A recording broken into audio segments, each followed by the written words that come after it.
Assalamualaikum warahmatullahi wabarakatuh. Salam sejahtera untuk kita semua.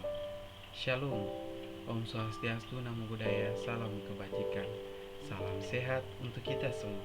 Kembali lagi dalam video pembelajaran. Namun kali ini kita akan membahas mengenai sistem integumen.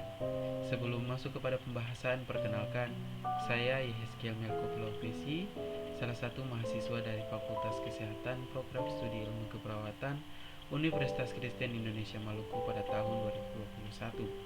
Di sini video pembelajaran ini dipersembahkan untuk mata kuliah Ilmu Dasar Keperawatan 1 dengan dosen pengampu Ibu Deswakano Escape MCAP. Mari kita masuk pada pembahasannya.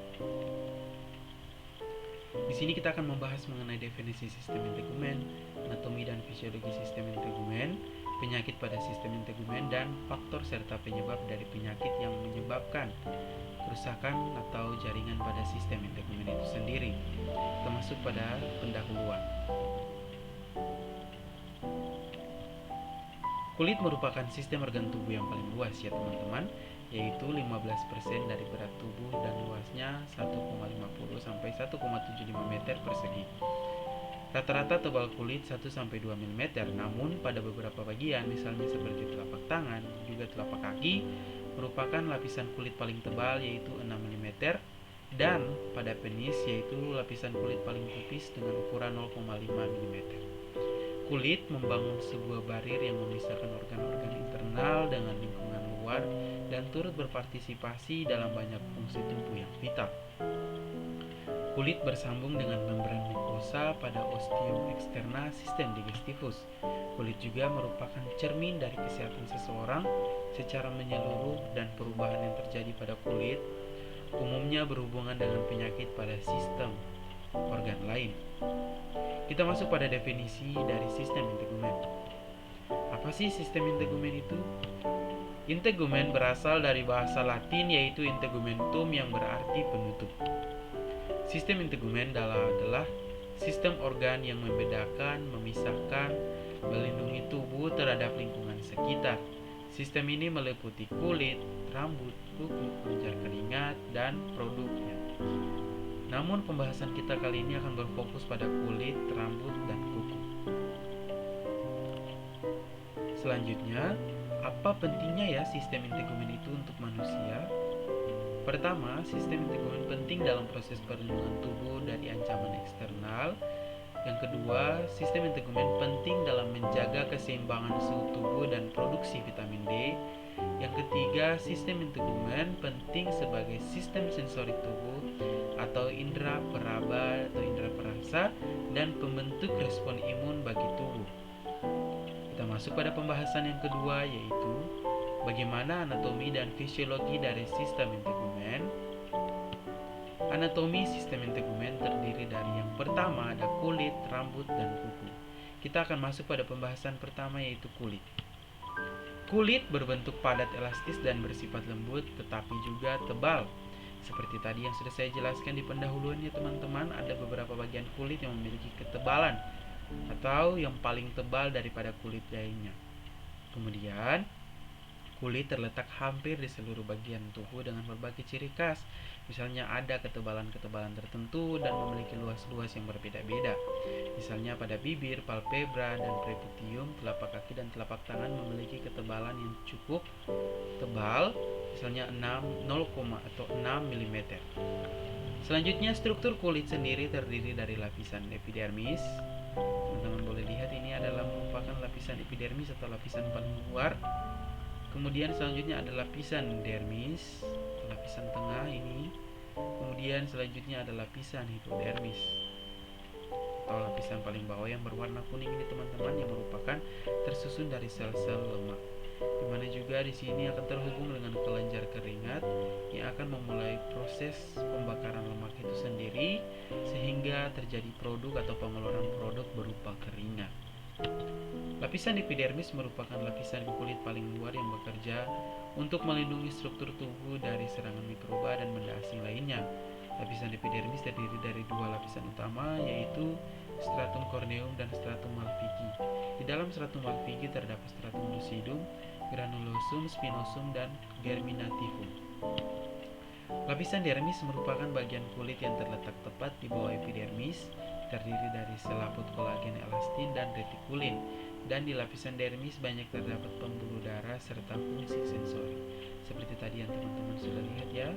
Pada bagian tengah ini merupakan bagian dermis yang terdiri dari selaput-selaput dan juga pembuluh darah serta jaringan-jaringan saraf sensori. Ini teman-teman boleh lihat. Ini ada jaringan-jaringannya, serabut-serabut saraf yang saling terhubung. Nah, selanjutnya kita akan membahas mengenai hipodermis atau subkutan. Hipodermis atau subkutan merupakan lapisan kulit paling dalam. Ini merupakan bantalan untuk kulit, isolasi untuk mempertahankan suhu tubuh, dan tempat penyimpanan energi maupun cadangan makanan.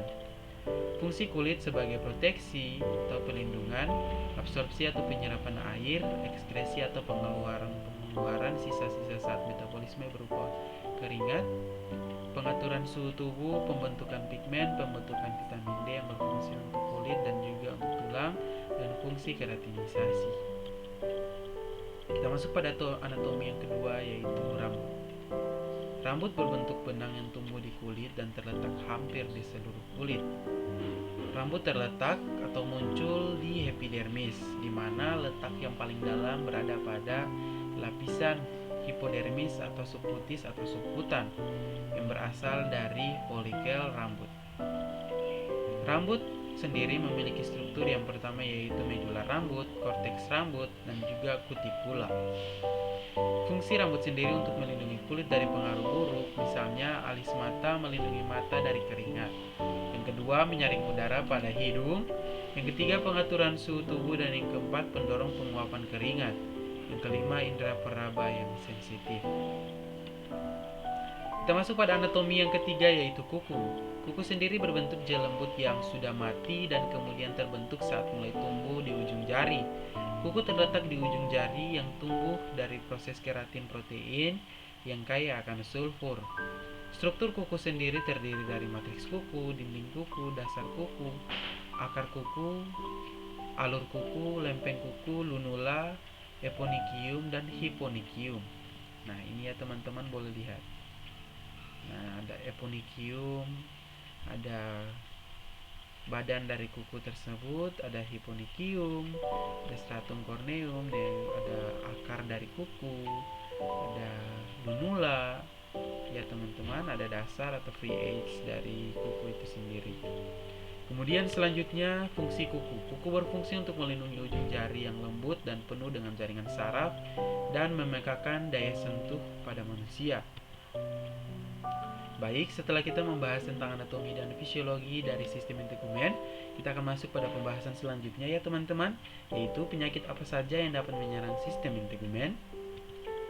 Penyakit pada sistem integumen pada umumnya merupakan yang pertama, chickenpox atau penyakit kulit yang umumnya menyerang manusia sejak kecil hingga dewasa dan disebabkan oleh virus varicella zoster. Varicella zoster juga menyerang atau menyebabkan penyakit herpes zoster pada manusia, khususnya pada orang dewasa. Chickenpox sendiri terjangkit pada seluruh kulit yang merupakan penyakit infeksi melalui infeksi secara langsung maupun melalui udara. Kemudian ada herpes zoster.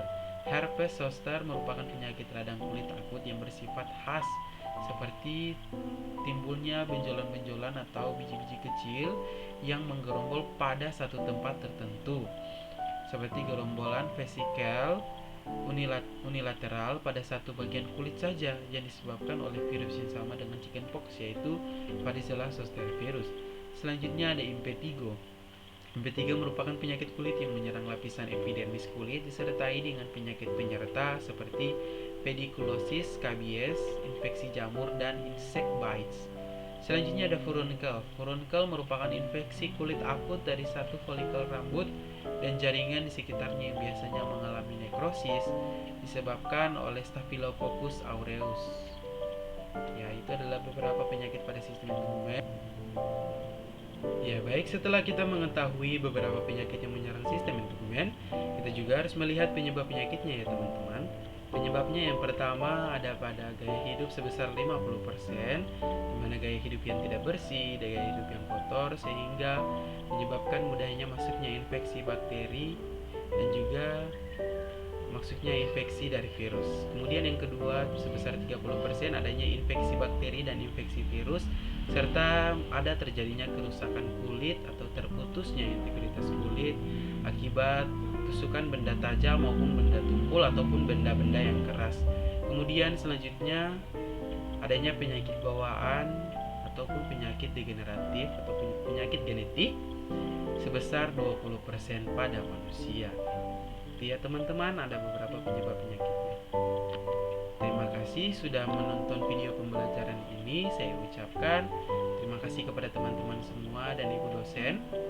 Kemudian jika teman-teman ada yang ingin mempertanyakan dari materi saya ataupun ingin menambah, boleh langsung di kolom komentar. Jangan lupa like, subscribe, dan komen.